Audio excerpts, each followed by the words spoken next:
All right, let's jump right in. We're about to look at a book that's thousands of years old, the Book of Deuteronomy.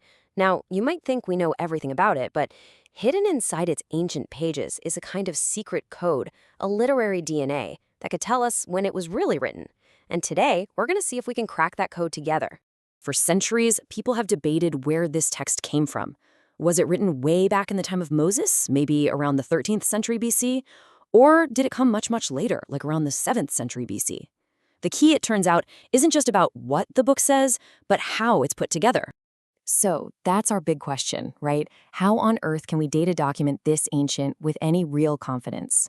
Well, believe it or not, historians have found a fascinating clue, a kind of legal blueprint that was all the rage in the ancient world. And that clue is a very specific type of legal document called an ancient suzerainty treaty. Just think of it like the international law of its day.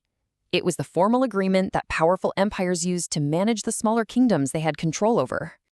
So what it boils down to is this. A suzerainty treaty was a formal loyalty pact.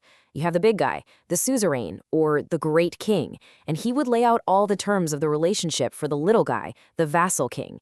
This was just standard procedure for running an empire back then. And here is what's absolutely crucial for our investigation.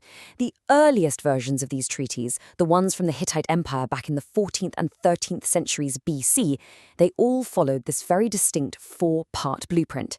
You start by identifying the king, then you list all the great things he's done for you, then you lay out the rules, and finally you list the rewards for following them and the punishments for not. This structure, this is our key piece of evidence. So you can imagine, the moment scholars realized that Deuteronomy looked a whole lot like these treaties, it kicked off a massive debate. Two main theories popped up to explain where this structure came from.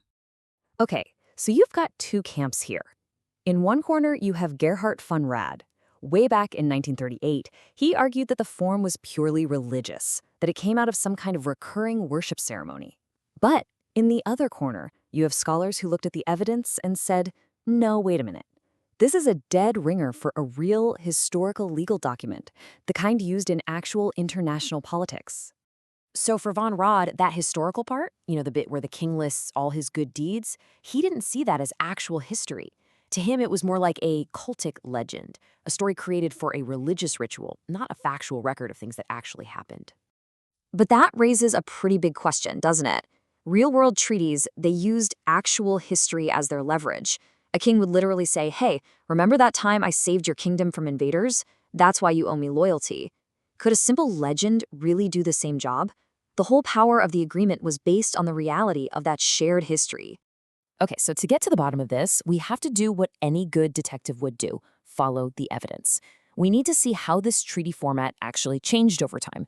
Because, and this is important, it wasn't set in stone. It evolved over hundreds of years. So here's a quick look at the timeline. The Hittite style was the big thing back in the late 2nd millennium BC. But fast forward a few centuries to the 700s BC, and the Neo-Assyrian Empire had a totally different style. Then you jump to the 20th century, you get von Rad's theory, and then boom, the big breakthrough in 1954, when George Mendenhall connects Deuteronomy specifically to that much older Hittite form.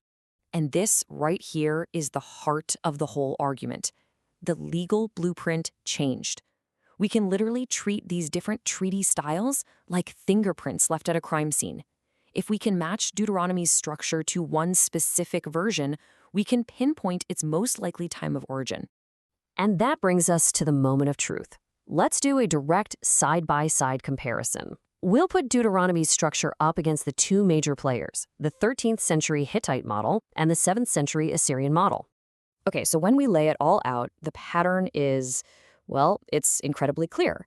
That historical prologue, you see it in the Hittite treaties, and you see it in Deuteronomy, but it is completely gone from the later Assyrian ones. What about blessings for obedience? Same exact story. A big yes for the Hittites in Deuteronomy, and a big no for the Assyrians. So, look, this isn't just about missing pieces. It's about a totally different philosophy, a different spirit. The Hittite treaties, just like Deuteronomy, are all about building a relationship based on past acts of kindness, beneficence. The Assyrian model, on the other hand, it's described as having a cold, harsh tone. It just skips all the history and gets right to the threats and the curses. It's loyalty built on fear, not on gratitude. And you should know, this isn't just one person's fringe idea. This discovery was a total game-changer in the field, and it was backed up by some of the most respected historians and archaeologists of the era. Listen to this, from the scholar who first cracked this case wide open, George Mendenhall. Back in 1954, he said it plainly. This Hittite treaty type seems to have completely died out with those old empires. When new empires like Assyria came along, the structure of their treaties was, and I'm quoting him here, entirely different. And he wasn't some lone voice in the wilderness. We're talking about the heavy hitters of the day, scholars like William F. Elbright and John Bright. They all saw it too. They recognized this clear evolution, this undeniable difference between the early Hittite form and the later Assyrian one. So, what's the final verdict? After all this detective work, where does the evidence lead us? Well, the conclusion is pretty compelling. The specific literary fingerprint inside Deuteronomy, its structure, its key elements, its whole vibe, it's a perfect match for the treaty forms used in the 14th and 13th centuries BC, and it does not match the form that was being used hundreds of years later in the 7th century BC.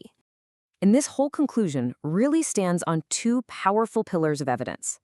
First, you've got that shared structure, especially that all-important historical prologue. And second, you've got the shared spirit, a relationship built on past deliverance and kindness, not just on brute force and threats. And you might be wondering, okay, that's interesting, but why does it matter? Well, it matters a whole lot, because dating this text isn't just some dusty academic game. It completely reframes our understanding of the historical world it came from. It suggests its roots go back to a time far older and a world far different than many people had ever assumed. And that really leaves us with a fascinating final thought. If we start looking at ancient texts, not just as scripture, but as real historical artifacts, deeply connected to the legal and political world they were born into, well, what other secrets, what other hidden codes are just sitting there, waiting for us to discover?